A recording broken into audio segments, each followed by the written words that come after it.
Hi வணக்கம் மக்களே. இப்போ நம்ம இன்றைக்கி எங்கே வந்திருக்கோம் அப்படின்னா விலங்குகள் வளர்ப்பு அதை பற்றி பார்க்க தான் வந்திருக்கோம். விலங்கு அப்படின்னோடனே யானை என்னென்னலாம் நினச்சிடாதீங்க, குதிரை வளர்ப்பு அதை பார்க்க தான் வந்திருக்கோம். நம்ம ஒரு அண்ணன் இருக்கார், அவர்கிட்ட வந்து நிறைய ஒரு குதிரை வச்சுருக்காங்க. ஒரு 8 குதிரை கிட்ட வச்சுருந்தாங்க. இப்போ இருக்கிறது அவங்க வீட்டில் நம்ம இருக்கோம். அவங்க வீடு இங்கே தான் இருக்குது. வீட்டில் இப்போதைக்கு வந்து 2 குதிரை வச்சுருக்காங்க. அதில் வந்து ஒரு குதிரை பேர் வந்து லட்சுமி, இன்னொரு குதிரை பேர் வந்து ஐஸ்வர்யா. ஐஸ்வர்யா வந்து குட்டியாக இருக்கும், லட்சுமின்றது வந்து கொஞ்சம் பெருசாக ஜெய்ஜாண்டிங்காக இருக்கும். உள்ளே போய் பார்ப்போம்.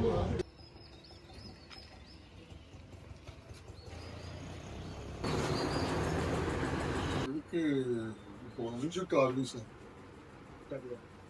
5 to 6 வயசு.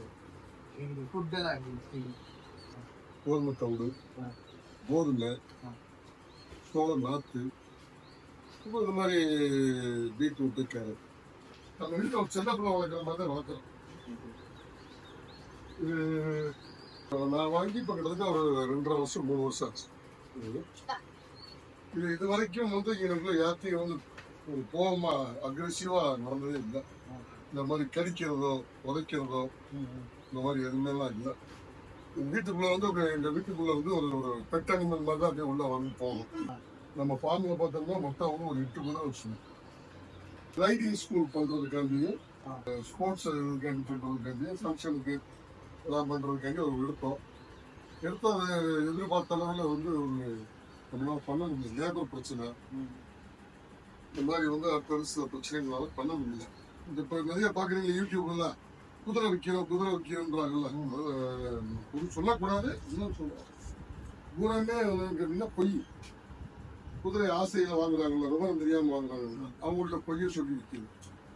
அது சரியா இருக்கு, இது சரியா இருக்கு, இந்த சொல்லி சரியா இருக்கு, அந்த மாதிரி வந்து ஒரு பொய் சொல்லி விற்கிறாங்க. இப்போ வாங்கிட்டு போனதுக்கு அப்புறம் தான் அவங்களுக்கு அடுத்தவங்க தெரிஞ்சவங்க பார்த்து இதுல இந்த மாதிரி பிரச்சனை இருக்கு, இந்த மாதிரி பிரச்சனை இருக்குன்னு சொல்லுவாங்க. ஆமா, ஏமாத்தி விற்கிறதா இருக்கு. 100% ஏமாத்தி விற்கிற சேலஞ்ச் பண்ணுவோம். நம்ம வந்து வியாபாரி கிடையாது. சொல்றேன், இந்த லைனுக்கு வந்ததுக்கு அப்புறம் நம்ம தெரிஞ்சுக்கிட்டோம். பூரா வந்து முக்கால்வாசி வந்து இன்னும் ஏமாத்துறதா. இந்த மாதிரி வந்து ஒரு பிரியத்துல வாங்குறவங்க போல பாதி பேர் ஏமாந்து ஒரு ஆசையா வாங்கக்கூடியவங்க கூட என்ன இது கடைசியில இந்த மாதிரி ஏமாத்தி விற்கிறவங்கனால கடைசியில் பார்த்தீங்கன்னா திருப்பி ரிட்டர்ன் வாங்க மாட்டான்.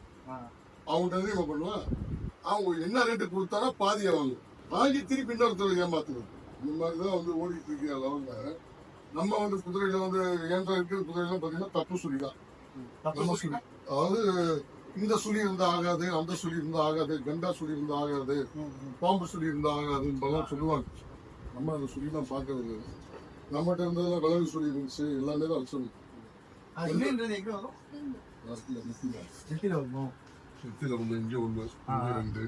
இந்த மாதிரி வந்து மொத்தம் 9 சுழி சொல்லுவாங்க. இருக்கக்கூடாதுன்னு அதான் வச்சிருக்கிறோம். இது வந்து மன்னர் கூத்து, மன்னர் புரியும்பாங்க. இது வந்து அரசு ஆண்டி ஆயிடுவாம்பாங்க. நம்ம இப்போ 3-4 வருஷமா கூட வச்சிருக்கேன். நம்ம ஒரு செலவுக்குலாம் இல்லை. இப்போ ரீசெண்டா 3 ஏக்கர் சொத்து வந்து மலையில போன வாரம் தான். இதெல்லாம் என்னன்னா சவாலுக்கு சொல்றேன், சேலஞ்சுக்கு சொல்றேன். மூட நம்பிக்கைகளாம் கை விட்டுருணும். சொத்து பத்திரத்தை எடுத்து காமிச்சிருக்கு. போன வாரம் தான் 15 சொத்து பத்திரம் வாங்கி 3 ஏக்கர் 1 கோடி ரூபாய்க்கு வாங்கிருக்கு. அப்படி பார்த்தா தப்பு சொல்லி மண்ணப்படி தான் வந்து என் வீட்டையும் நான் விட்டு ரோட்டுக்கு வரணும். தப்பு சொல்லி நம்ம சொல்றோம்ல. அப்ப இது என்னன்னா நல்ல சொல்லி உள்ள குதிரையை விட இதுதான் ஃபர்ஸ்ட் கிளாஸ் ஆகும். இந்த மாதிரி தப்பு சொல்லி உள்ள குதிரை நல்ல வேலை பார்க்குது. அதே மாதிரி சொல்லுவாங்க, ஃபுட்டு வந்து அது கொடுக்கணும், இது கொடுக்கணும் அப்படின்லாம் சொல்லுவாங்க. நான் இந்த குதிரையெல்லாம் எங்க போய் எடுத்தேன்னா குஜராத்ல போய் நான் பர்ச்சேஸ் பண்றேன்.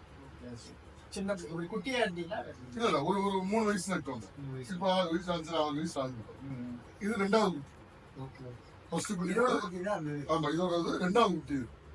இந்த மாதிரி வந்து பாத்தீங்கன்னா நம்ம அங்க போய் பார்க்கும்போது அங்க குதிரை ஒவ்வொருத்தர் வீட்டுல பாத்தீங்கன்னா வந்து ஒரு 15 குதிரை 20 குதிரை வச்சிருக்காங்க. ஆடு மாடு இருக்குல்ல, அங்க எரும மாடு இருக்குல்ல, எரும மாடு கூட தான் குதிரை போய் மேயுது. குதிரை எரும மாடு கூட தான் போய் மேயுது. மண்ணல்ற சட்டி இருக்குல்ல, அந்த சட்டியில வந்து கோதுமை இருக்குல்ல, அப்படியே அந்த கோதுமை ரா மெட்டீரியல் அப்படியே கோதுமையை வந்து தட்டில் கொடுத்தாலும் சாப்பிடணும். தட்டில் கொடுத்தாலும் சாப்பிடுது. பாசி பயிர் அதே மாதிரி தான் ஊற வைக்காம அப்படியே எடுத்து போட்டு தட்டில் கொடுத்தாலும் சாப்பிடணும். ஸோ உணவு ஒரு பிரச்சனையாகும். நம்ம என்ன கொடுக்குறோமோ அது எப்படி கொடுக்கணும் தான் முக்கியம். ஹெல்த்தியாக கொடுக்கணும், அவ்வளோதான். ஹெல்த்தியாக கொடுக்கணும். இந்த மாதிரி சில விஷயங்கள்லாம் இருக்கு. இங்கே வந்து என்ன சொல்றாங்க, கடல கொடி கொடுக்கக்கூடாதுன்னு பாருங்க. நல்லபடி. கடல செடி இருக்குல்ல, சரி. அந்த செடி அதான் கடல கொடி, ஆ அந்த கொடி கொடுக்கக்கூடாதுன்னு பாருங்க. அங்கெல்லாம் வந்து பாத்தீங்கன்னா கடல கொடியை வந்து அவங்க வீட்டுல டம்ப் பண்ணி வச்சிருந்தாங்க. அவங்க பயிரிடுவாங்கல்ல, தனியாக சேகரிச்சு வச்சிருக்கோம். ஆமா, அது வந்து பாத்தீங்கன்னா பெரிய பெரிய ரூம்ல வந்து டம்ப் பண்ணி வச்சிருக்காங்க போல. அது அவங்க விவசாயம் பார்த்து கல்லை எடுத்துட்டு இந்த கடல கொடி என்ன பண்றாங்கன்னா பெரிய பெரிய ஒரு ஒரு குடம்ல வந்து டம்ப் பண்ணி வச்சுக்கிறாங்க. அதான் போடுறாங்க. அப்போது அங்க இந்த குதிரை அங்க இருக்கும் போது ஏத்துக்கிட்ட உணவு இங்க வந்து ஏன் அழிச்சுக்காரு? நான் கேட்கறேன், ஏன் ஏத்துக்காரு? அப்ப இவங்க இங்க வந்து ஒரு மாயையை கிரியேட் பண்றதெல்லாம்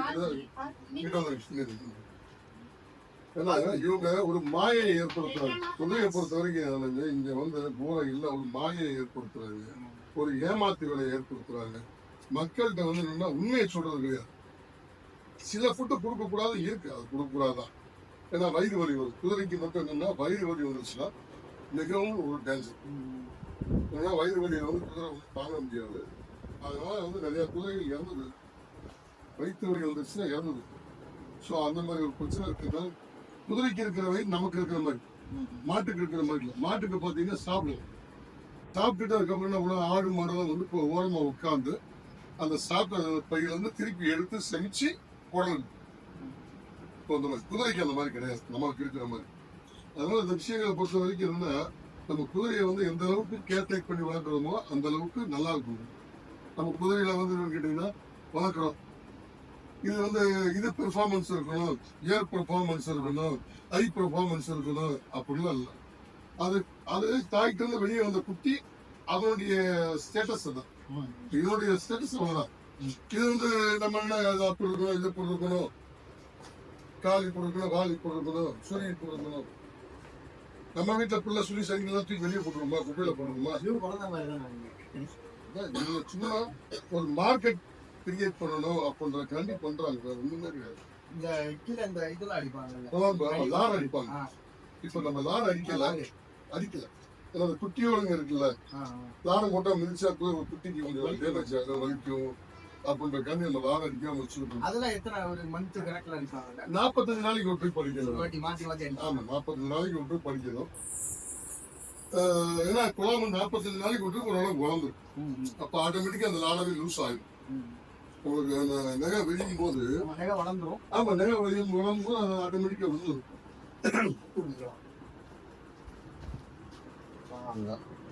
இதெல்லாம் சுத்தி அடிப்போம். இது லாட் அடிக்கிறது தம்பி அரவிந்த் மெயின்டைன் பண்றது கூட தம்பி அரவிந்த் தான். இங்க போனா தம்பி அரவிந்த் தான் பாக்குறாப்புல குதிரை, நம்ம குதிரையை பார்த்துக்கிறது. இங்கே சில முக்கியமான டாக்டர்ஸ் குதிரைலாம் அவரெல்லாம் பார்க்குறாப்புல, குதிரைலாம் பார்த்துட்டு லாட் அடிக்கிறது பார்க்கறது எல்லாம் பார்த்துக்கிறது கூட பார்த்துக்கலாம். நம்ம என்ன போட்டு கொசு வராம எல்லாம் ஆமா பூரா எல்லாம் நைட் ஊது குத்தி வைப்பாங்க, மேல ஊது அந்த கொசு வராம இருக்குது. ஆமா, கொசு வராம இருக்கிறது, ஊது குத்தி வைக்கிறது கூட இல்லை. நம்மளால என்ன முடியுமோ ஒரு சில இதுவும் அந்த மாதிரி தான் இருக்கு. சொல்லுங்க எதுவுமே செய்யாது. இந்த குதிரை சும்மா மற்றவங்களை பண்ணி சொல்லுவாங்க எங்க குதிரை அப்படின்னு. இந்த கயிறுலாம் கூட கட்டி போட மாட்டேங்குது. நீங்க வந்து கயிறு கட்டி போடுவீங்க, இந்த கயிறையே இப்படி கட்டி போடக்கூடாதுன்னு சொல்லுவாங்க. இதுக்குள்ள கொடுத்துலாம் கட்டணும்பாங்க. நான் இப்போ ஒரு 3 வருஷமா அந்த குதிரைய என் வீட்டுல வந்து நான் ஒரு நாய் மாதிரி தான் வச்சிருக்கேன். அப்படித்தான் இது வரும் போகும், கூப்பிட்டா வரும் போகும், காலில் கயிறு போடுறது, இந்த மாதிரி இன்னைக்கு வரைக்கும் உதஞ்சதெல்லாம் கிடையாது. இந்த குட்டி இந்த வீட்டுல டெலிவரி ஆச்சு. இந்த வீட்டுல டெலிவரி பார்த்தது என் ஒய்ஃப், நான் கூட இல்லை. குதிரையை பற்றி நீங்கள் வந்து ஒரு மினிமலாவோ மேக்ஸிமமாவோ நீங்கள் கொஞ்சம் தெரிஞ்சிருப்பீங்க. இப்போ அதை வெளியே கூட்டிகிட்டு வர போகிறோம். வெளியே கூப்பிட்டு வந்து அதை ஒரு சின்ன ஒரு ரைடு மாதிரி கூட்டிகிட்டு போவோம். முடிஞ்சால் நம்மளும் ஏறுவோம். நாங்கள் ரொம்ப நேரமாக போகணுன்னுக்கிட்டு இருக்கேன். ஓட்டுறது மாதிரி இது அதுக்கு மேலே உட்காரும்போது வலிக்காமல் இருக்குது. ஆமாம் ஆமாம், அந்த சீட்டு போடுறோம்ல அழுத்தாமல் இருக்கிறதுக்கு.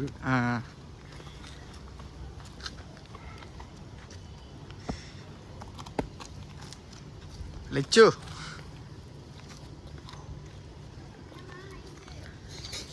நான் போமா?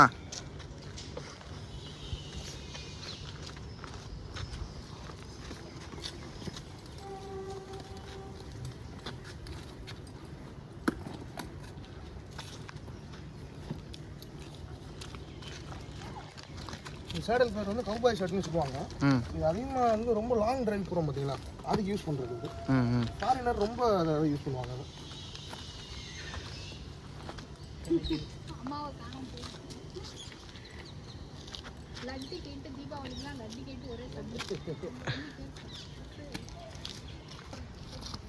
ஸ்டைலெல்லாம் ஏறி வர முடியல. அது இது இருந்தால் எனக்கு ஆகாது. சரி சரி சரி சூப்பர்.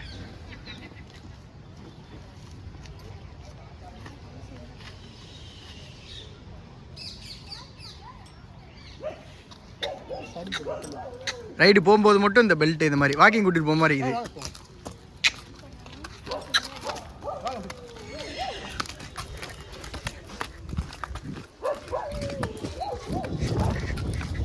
ஆப்ரேஷன் பண்ணுறது வந்து ரொம்ப உடம்புக்கு ஒரு ஹெல்த்தியான விஷயம் தான். ஸ்லோவாக இதுவா இதனால என்ன ஒரு பெனிஃபிட்னு பார்த்துக்கிட்டீங்கன்னா உடம்புல உள்ள அனைத்து இதுவுமே ஒர்க் அவுட் ஆகும். மரண தளர்ச்சி வராது. அடுத்த வந்து தொப்பை வைக்கிறவங்களுக்கு தொப்பை ரிலீஸ் ஆகிடும். இது எப்படின்னா ஒர்க் அவுட் பண்ணுறோம், அதுக்கும் நல்லது நமக்கும் நல்லது பேசிக்காக. இது எப்படி நீங்கள் மூவ் பண்ணுறீங்க? இப்போ மூவ் ஆகணும்னா என்ன செய்வீங்க? சிம்பிள் அவ்வளோதான். இப்போ நான் ரெகுலராக ஓட்டுறதுனால எப்படி பிடிச்சிருக்கேன் ரெண்டு கையில். அதாவது இதில் என்ன கான்செப்ட் அப்படின்னா டூல் எடுத்து போகிற மாதிரி தான். அதாவது இங்கிட்டு நீங்கள் அதாவது லெஃப்ட் ஹேண்ட் திருப்பணும் அப்படின்னா ரைட் ரைன்ஸை கொஞ்சம் லூஸ் பண்ணிட்டு ஒரு கிக் யூட்டன். ஓகே. அதே மாதிரி ரைட்டு திரும்பணும் அப்படின்னா லெஃப்ட் ரைன்ஸை லூஸ் பண்ணி ஒரு கிக், அவ்வளோதான்.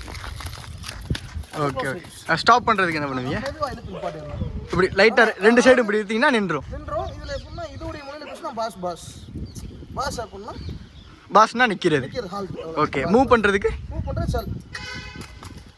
ஒரு வாட்டி இழுத்து விடணும். சல்லுன்னு சொல்லலாம், இல்லைன்னா உச்சி கொட்டலாம். அவ்வளோதான். Okay okay okay. இப்போ ஈஸி தான். ஈஸி தான். அதாவது சில பேர் சொல்லுவாங்க ஃப்ளைட்டில் போகலாம், அதில் போகலாம், இதில் போகலாம். அப்படிலாம் கிடையாது. நீங்கள் நினச்சாலும் இப்போ ஓட்டலாம்.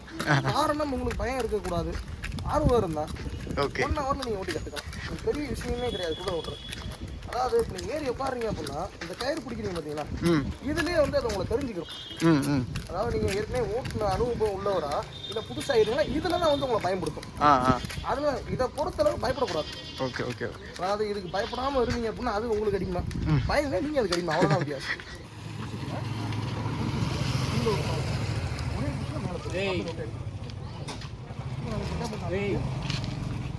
இந்த சைடு வந்துக்கடா. என்ன சரி ஒரே ரோல மேலே போயிடும், அவ்வளோதான். இப்போ என்னன்னா ஆமாம், இப்போ என்னன்னா கொஞ்சம் முன்னாடி பாருங்க. இந்த 2 காரு, இந்த காருக்கு நேரம் அதுதான் உங்களுக்கு அவங்கள தாண்டி எல்லாம் தெரியுது. இந்த காதுக்கு நறுவை அதுதான் உங்களுக்கு ஸ்ட்ரைட். சரிங்களா? இப்போ வந்து ஓப்பன் ரைட்ஸ் வச்சுருக்கோம்.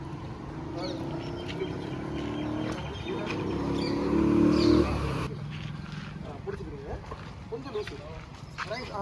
அவ்வளோதான். என்ன பண்ணுறீங்கன்னா லெஃப்ட்டு ரைட்டு திரும்பவும் லெஃப்ட்டு ரைட்டாக அப்படின்னு சொல்லிட்டு இழுங்க லைட்டாக கிக் பண்ணுங்கள். இந்த இடத்த என்ன பண்ணுறீங்கன்னா இந்த இடத்துல ரைட் ஆகலாம். திரும்ப வரும். இப்போ சும்மா கிக் பண்ணுங்க. வா நேராக சும்மா லூஸ் கொடுங்க வரும். அவ்வளோதான். நீங்கள் முன்னாடி போயிடும். சும்மா நீங்கள் ஸ்ட்ரைட்டாக மட்டும் வச்சுக்கோங்க. போகும் ஸ்ட்ரைட் போடா. தூக்கிட்டு ஓடுறது எந்த இருக்காது. நான் கொஞ்சம் ரைட் வச்சுருவேன். போ நடக்குது. நீ முன்னாடி ரைட் ஸ்ட்ரைட் இல்லை லூஸ் வச்சுன்னா கிளம்பு. அவ்வளோ தூரம் கையை போய்க்கிறோம்.